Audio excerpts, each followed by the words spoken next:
2 Chronicles Chapter 18. Now Jehoshaphat had great wealth and honor, and he allied himself with Ahab by marriage. Some years later, he went down to visit Ahab in Samaria.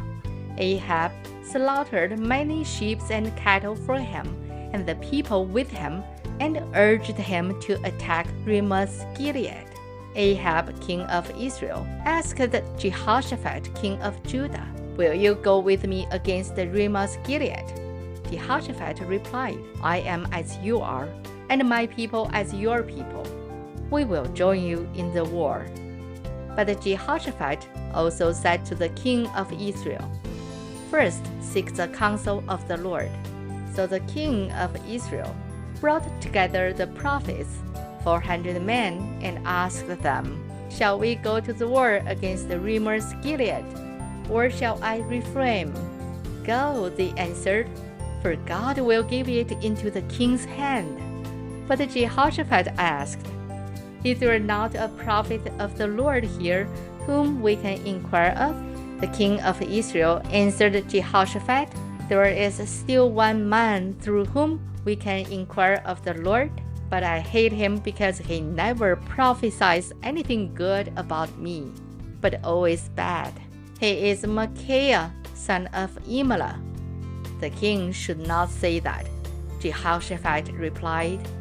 So the king of Israel called one of his officials and said, "Bring Micaiah, son of Imlah, at once." Dressed in their royal robes, the king of Israel and Jehoshaphat, king of Judah, were sitting on their thrones at the threshing floor by the entrance to the gate of Samaria, with all the prophets prophesying before them.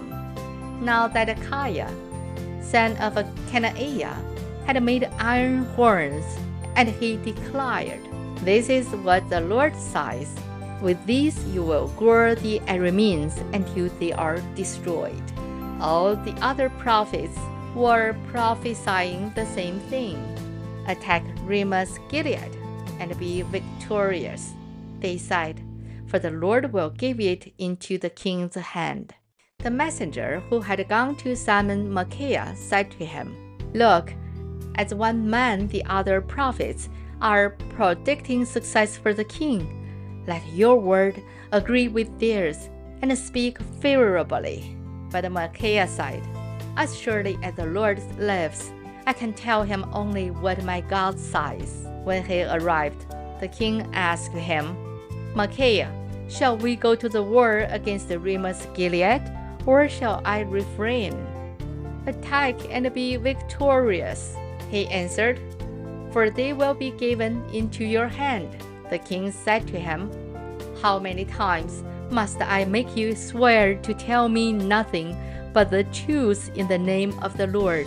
Then Micaiah answered, "I saw all Israel scattered on the hills like sheep without a shepherd. And the Lord said, 'These people have no master. Let each one go home in peace.'" The king of Israel said to Jehoshaphat, "Don't I tell you that he never prophesies anything good about me, but only bad?"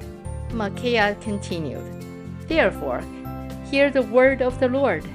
I saw the Lord sitting on his throne with all the host of heaven standing on his right and on his left. And the Lord said, 'Who will entice Ahab, king of Israel, into attacking Ramoth-Gilead and going to his death there?' One suggested this, and another that. Finally, a spirit came forward, stood before the Lord, and said, 'I will entice him.' 'By what means?' the Lord asks. 'I will go and be a lying spirit in the mouth of all his prophets,' he said. 'You will succeed in enticing him,' said the Lord. 'Go and do it.' So now the Lord had put a lying spirit in the mouth of these prophets of yours. The Lord has decreed disaster for you." Then Zedekiah, son of Kenaiah, went up and slapped Micaiah in the face. "Which way did the Spirit of the Lord go when he went from me to speak to you?" he asked. Micaiah replied, "You will find out on the day you go to hide in an inner room." The king of Israel then ordered, "Take Micaiah and send him back to Amon, the ruler of the city, and to Joash, the king's son, and say, 'This is what the king says. Put this fellow in prison, and give him nothing but bread and water until I return safely.'" Micaiah declared, "If you ever return safely, the Lord has not spoken through me." Then he added, "Mark my words, all your people." So the king of Israel and Jehoshaphat, king of Judah, went up to Ramoth Gilead. The king of Israel said to Jehoshaphat, "I will enter the battle in disguise, but you wear your royal robes." So the king of Israel disguised himself and went into battle. Now the king of Aram had ordered his chariot commanders, "Do not fight with anyone, small or great, except the king of Israel." When the chariot commanders saw Jehoshaphat, they thought, "This is the king of Israel." So they turned to attack him. But Jehoshaphat cried out, and the Lord helped him. God drew them away from him. For when the chariot commanders saw that he was not the king of Israel, they stopped pursuing him. But someone drew his bow at random and hit the king of Israel between the sections of his armor. The king told the chariot driver, "Wheel around and get me out of the fighting. I've been wounded."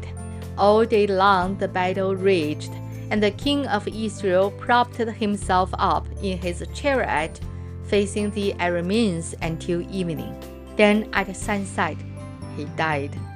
This is the end of 2 Chronicles Chapter 18.